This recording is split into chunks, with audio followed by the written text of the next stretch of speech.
हरि ओम।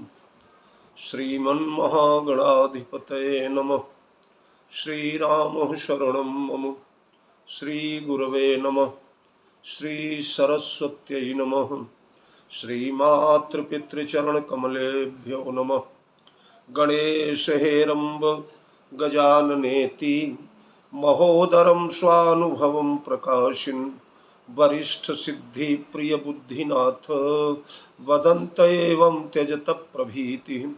ओम नमः परमहंसास्वादित चरण कमल चिन्ह मकरंदाय भक्त जनमानस निवासाय श्रीरामचंद्राय अतुलित बलधामं हेमशैलाभदेहं दनुजवन कृशानं ज्ञानिनामग्रगण्यं सकल गुण निधानं वानराणामधीशं रघुपति प्रिय भक्तं बात जातं नमामि।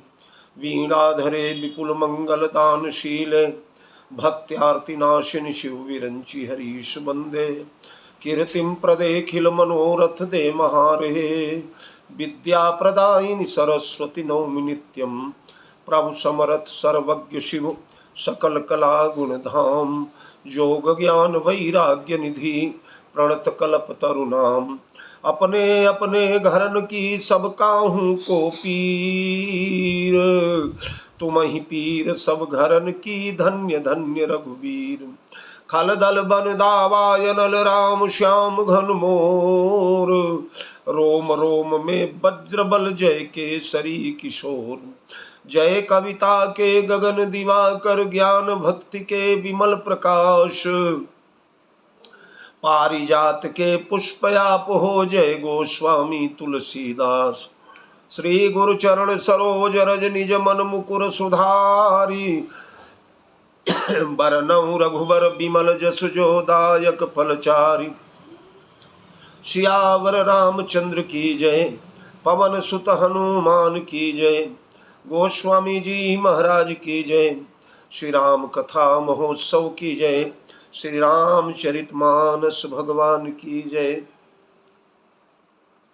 मेरे परमाराध्य अकारण करुणा वरुणालय मर्यादा पुरुषोत्तम भगवान श्री राघवेंद्र सरकार भगवती भास्वती विदेह वैजंती अघटन घटना पटीयसी जगदम्बा जानकी प्रभु चरित्र सुनबे को रसिया अंजनानंद वर्धन श्री हनुमंतलाल जी महाराज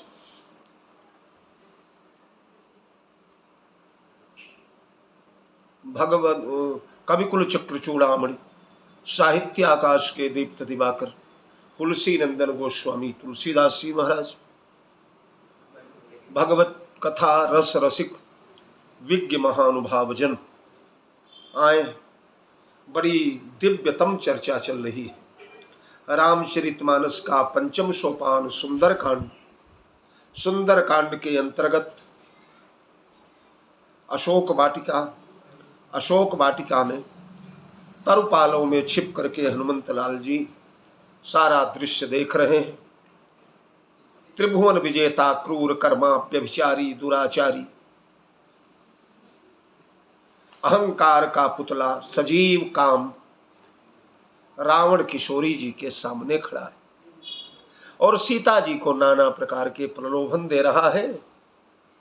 तव अनुचर्य करऊं पन मोरा एक बार बिलोक ममोरा तृण धरि ओट कहति वही देही सुमिरी अवधपति सुमिरु अवधपति दोनों कई रामायणों में है।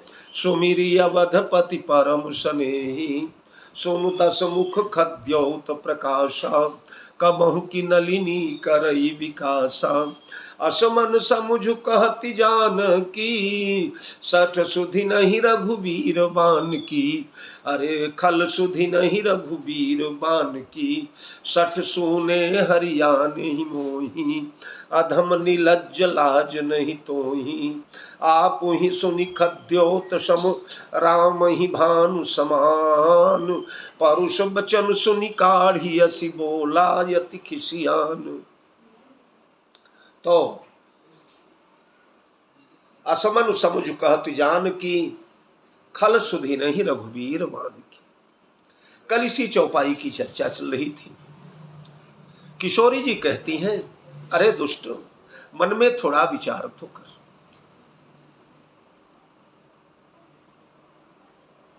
तुझे रघुवीर के बाण की याद नहीं है?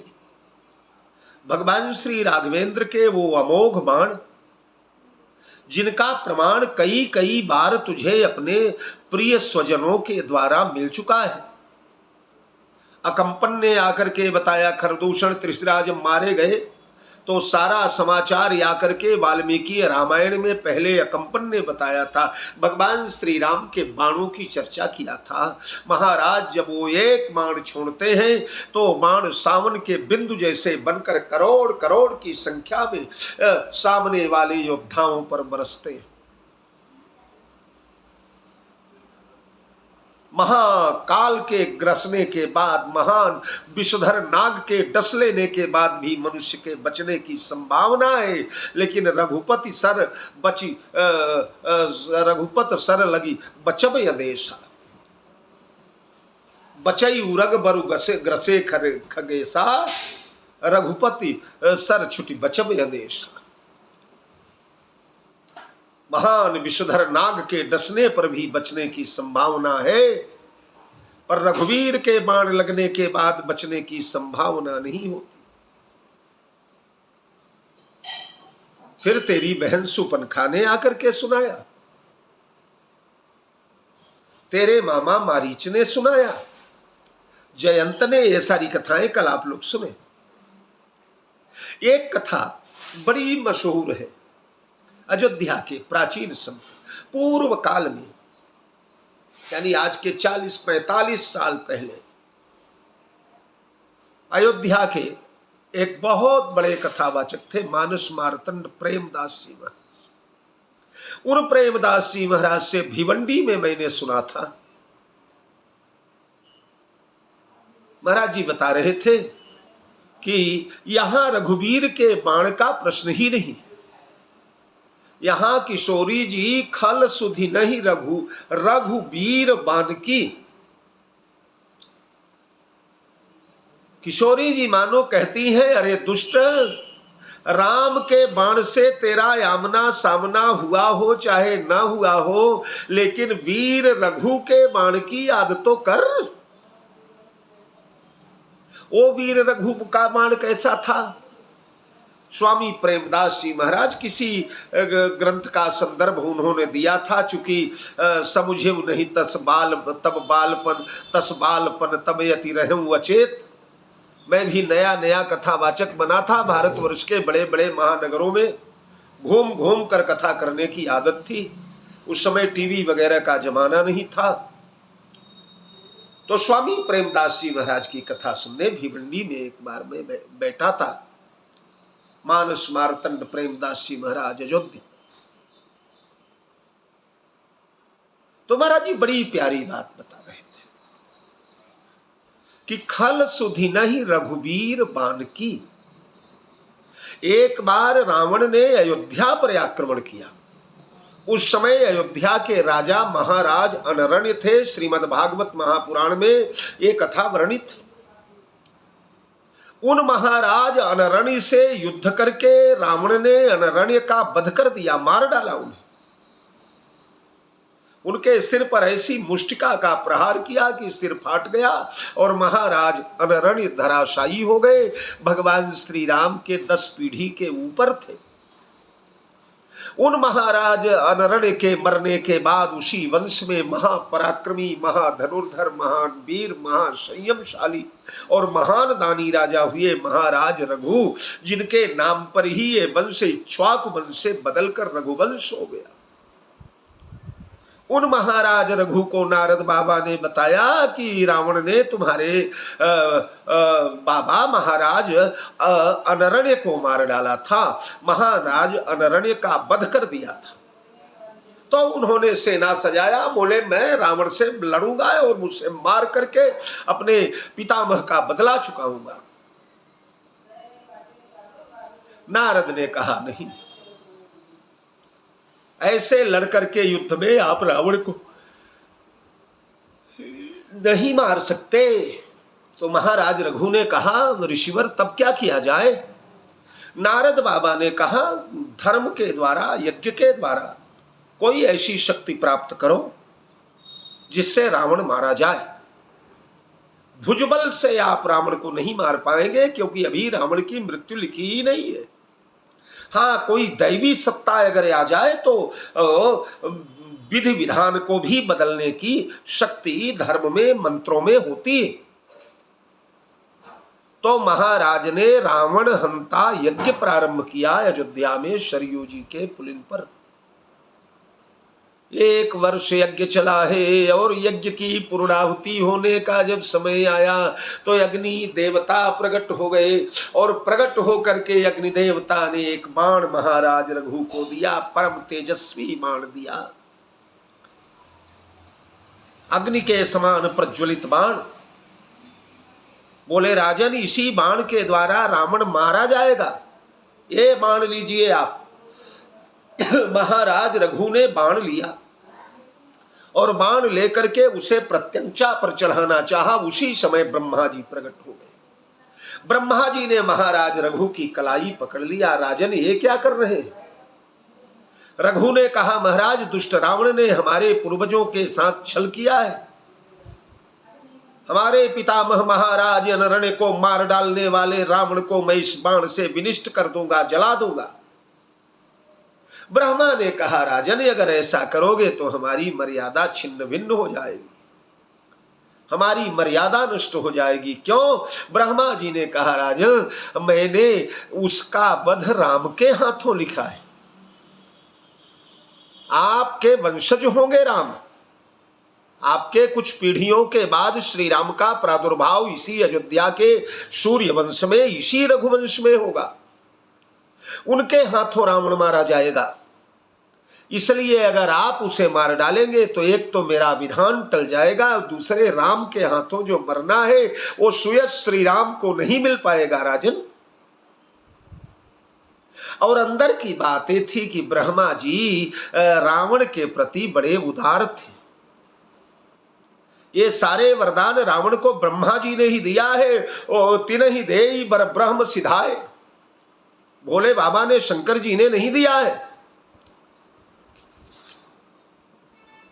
और तीसरी बात, रावण भी तो ब्रह्मा जी का वंशज ही है।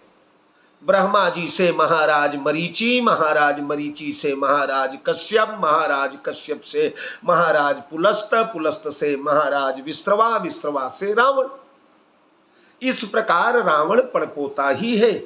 और ब्रह्मा के वंश में आज तक अनेकों प्रतापी पुत्र पैदा हुए इस ब्रह्म कुल में, लेकिन रावण जैसा प्रतापी कोई नहीं हुआ, कोई नहीं हुआ। 3 लोक 14 भुवन में, भूत भविष्यत वर्तमान में ब्रह्मा के वंश में रावण से ब्राह्मण कुल में इतना प्रतापी कोई नहीं हुआ। भगवान परशुराम है वो, पर वो भगवान है। भगवान से क्या किसी की उपमा? परमात्म सत्ता के अतिरिक्त जीव मात्र जितने हुए, उनमें रावण सर्वश्रेष्ठ प्रभावशाली, प्रतापी, बल वैभवशाली हुआ, जिसने जाकर के क्षीर सागर में भगवान नारायण से युद्ध किया, और युद्ध करने के बाद उसके भुजाओं पर नारायण के अनेकों चक्र के प्रहार हुए, पर भगवान विष्णु के चक्र को उसने जाना।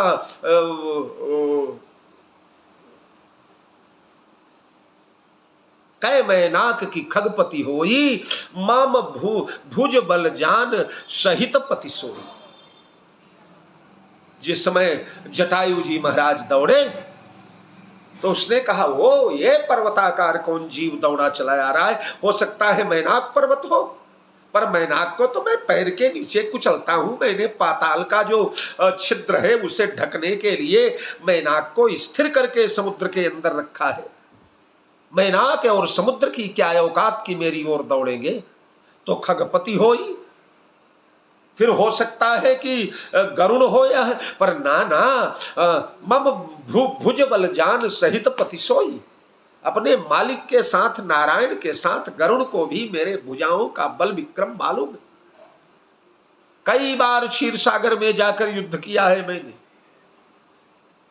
उनके चक्र का प्रहार में वाल्मीकि रामायण में वर्णन है। उस चक्र का प्रहार मैंने सहन किया है, इसलिए नारायण ये गरुड़ भी नहीं होगा। जाना जरठ जटायु ये। तो कहने का तात्पर्य कि क्षीर सागर में जाकर जिस रावण ने भगवान नारायण से युद्ध किया, जिस रावण के द्वार पर ब्रह्मा सभीत होकर प्रातः काल वेद मंत्रों का उच्चारण करते, जिस ब्रह्मा की पूजा ग्रहण करने के लिए कैलाश पर्वत से भोलेनाथ को दौड़ लगानी पड़ती है, शनि को, शनि देव को अपने देहरी पर दरवाजे पर उल्टा पटक करके जिसने लेटाया है, प्रतिदिन उनके पीठ पर पांव रख करके चलता है तो शनि महाराज की हड्डियां कुड़कुड़ा जाती। ये रावण का पराक्रम है। वरुण, कुबेर, इंद्र इत्यादि की बात ही क्या किया जाए। कोई बगीचा निरा रहा है, बगीचे की गुड़ाई कर रहा है, कोई पानी भर रहा है, कोई झाड़ू लगा रहा है, और सूर्य नारायण नापित दिवाकरो उसकी दाढ़ी बनाते हैं, कटिंग करते हैं, क्षौर कर्म करते हैं रावण का। है? तो ब्रह्मा को गर्व तो है कि अपना नाती है, अपना पोता है, लेकिन भले ही दुष्ट है, क्रूर है, उद्दंड है।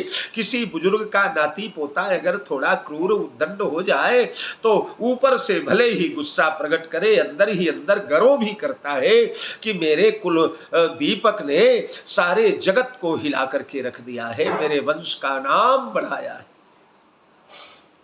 तो ब्रह्मा नहीं चाहते कि मृत्यु के पहले रावण मारा जाए, इसलिए ब्रह्मा ने कहा नारद ये ओ रघु महाराज ये बाण मत चलाइए आप। रावण अगर मर जाए तो मेरा लिखा हुआ विधान सब छिन्न भिन्न हो जाएगा।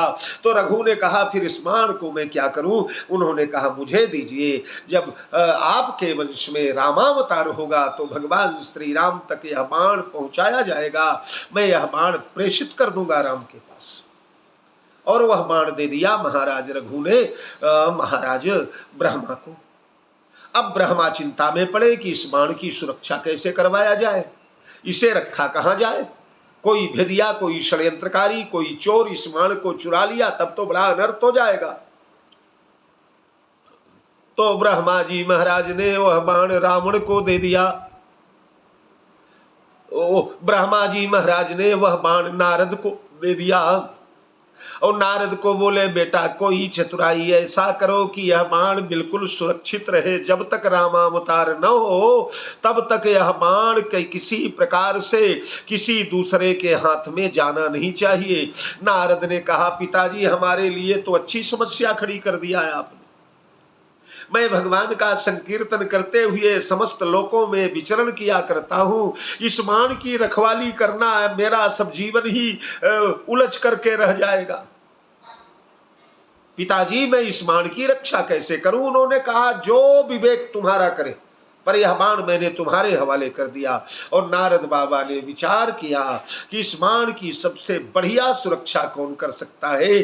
तो विचार आया पतिव्रता मंदोदरी का। मंदोदरी रावण की प्राण प्रिया, मंदोदरी जो रावण को प्राणवत मानती है, अपने पति के हित में सर्वदा निरत रहा करती है। भला कौन पतिव्रता चाहेगी कि मेरे पति का प्राण चला जाए, मेरा पति काल के गाल में प्रविष्ट हो जाए। इसलिए इस बाण की जितनी बढ़िया सुरक्षा मंदोदरी करेगी उतनी सुरक्षा तीन लोक में कोई नहीं कर पाएगा। नारद बाबा पहुंच गए मंदोदरी के पास और मंदोदरी से कह करके बेटी तुम्हारे सुहाग की गारंटी है, तुम्हारा सुहाग इसी बाण के ऊपर अवलंबन करता है।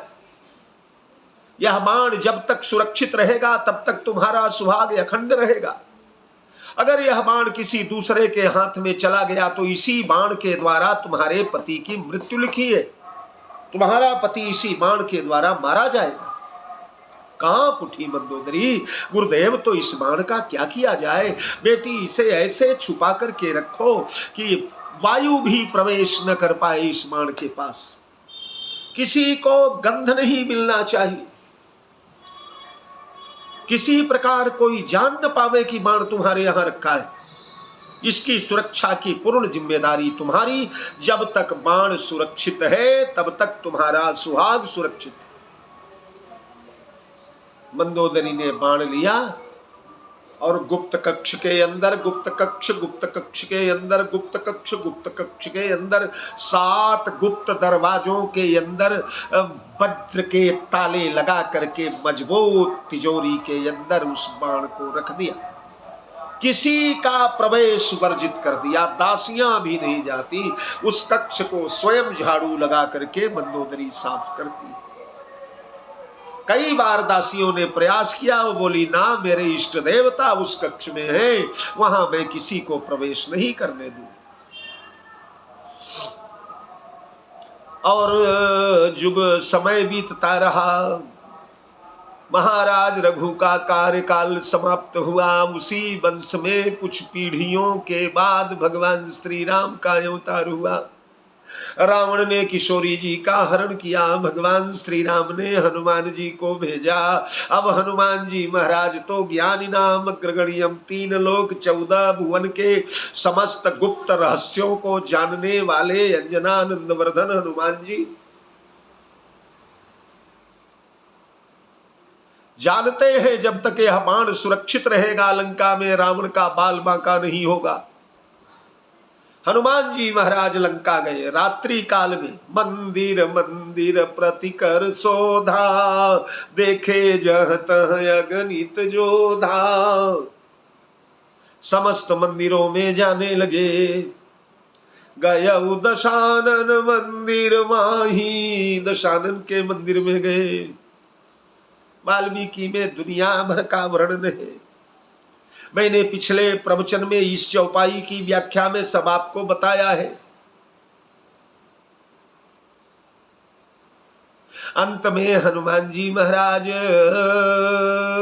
मंदोदरी के पास गए।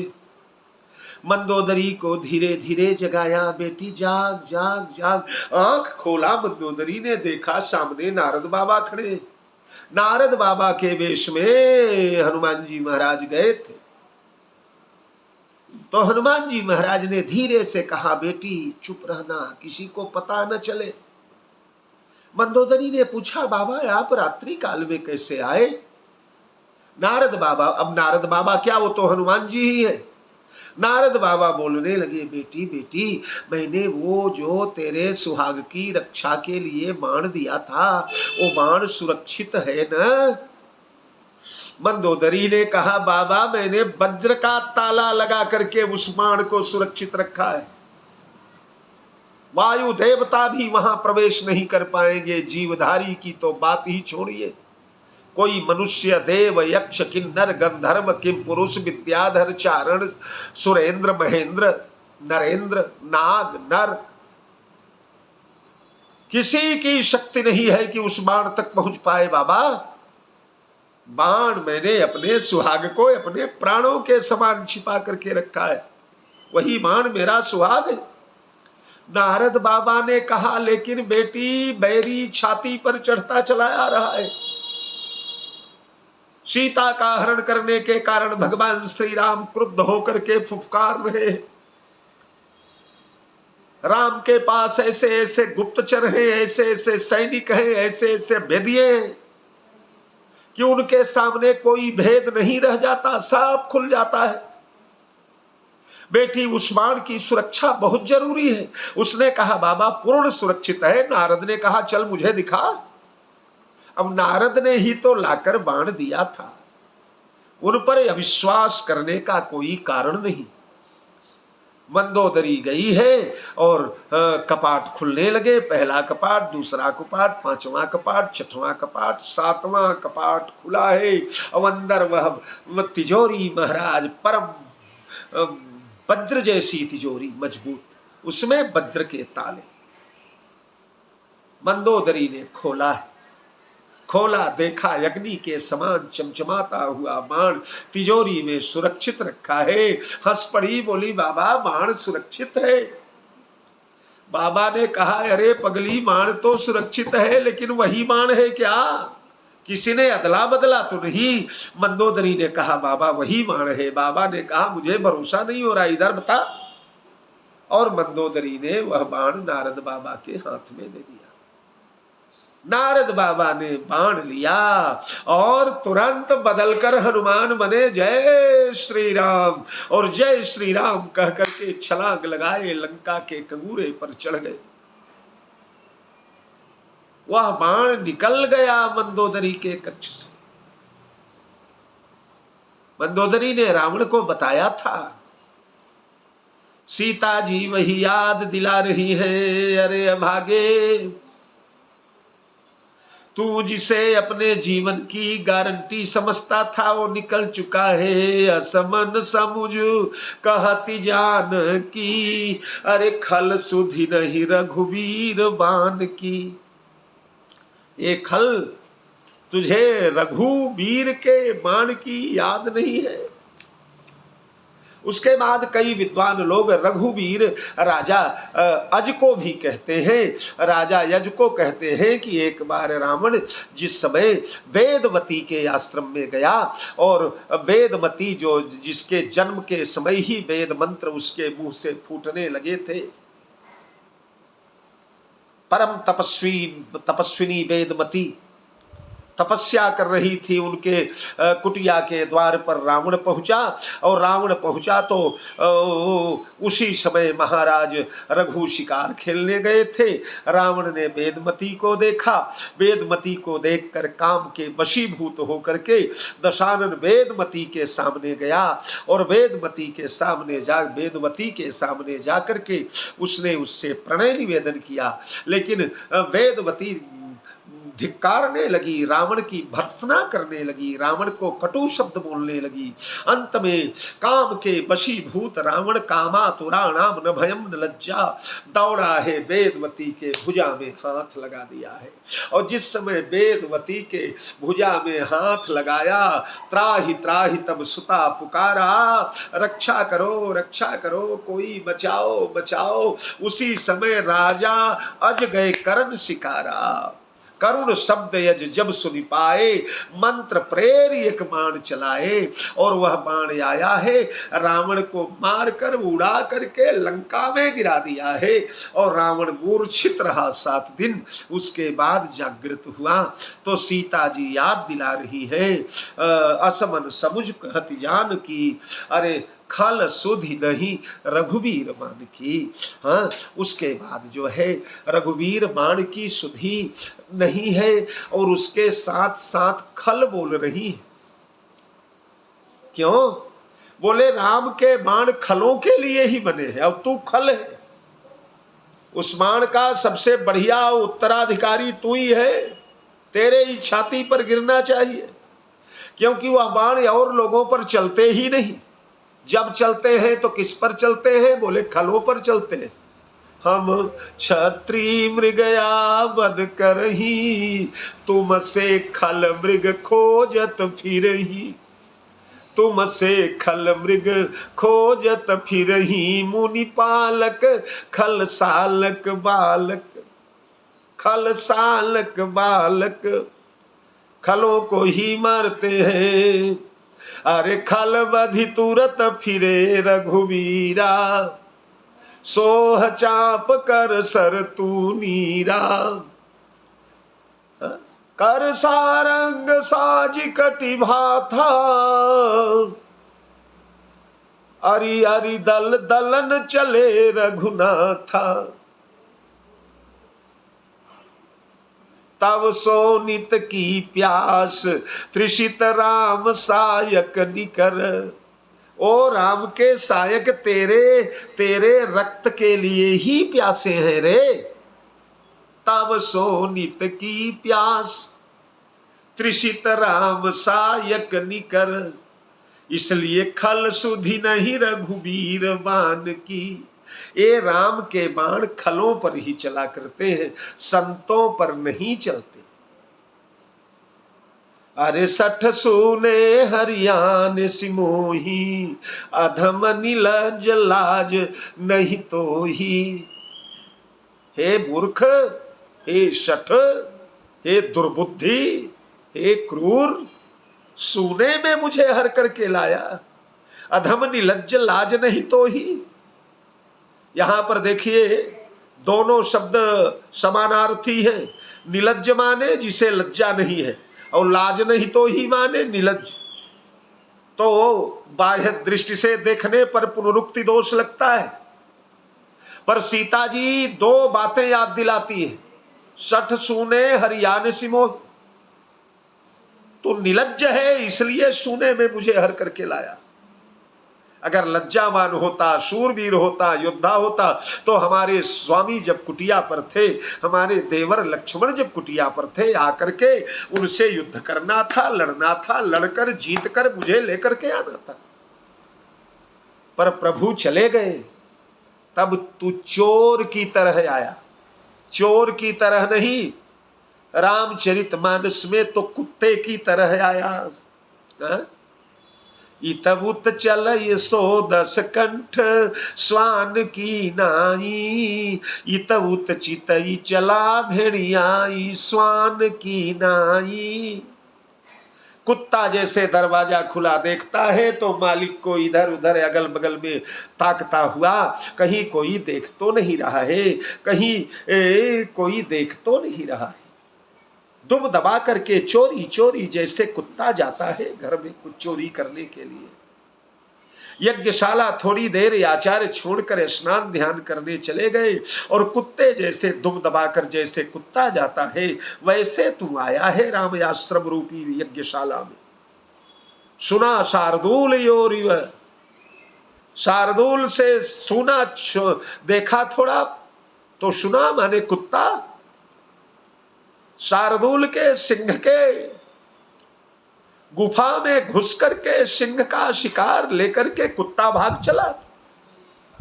इंद्र का भाग गधा खा करके चला गया, गधा लेकर के चला गया।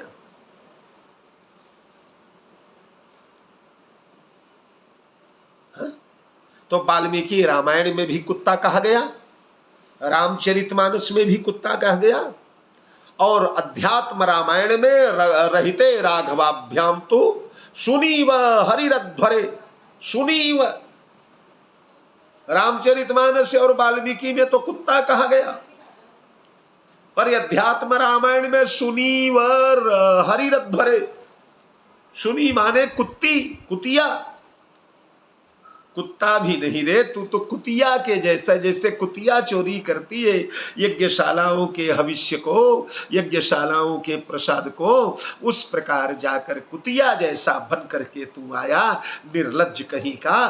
तो एक निर्लज्ज उसके लिए कहा गया, और एक इस समय जो बोल रहा है कि कह रावण सुन सुमुखी सयानी, अरे मंदोदरी आदि सब रानी, तव अनुचरी करऊं पन मोरा, एक बार बिलोक ममोरा। इसके लिए कहती है लाज नहीं तो ही। अधम निलज्ज, अधम पर नारी चोरी किया,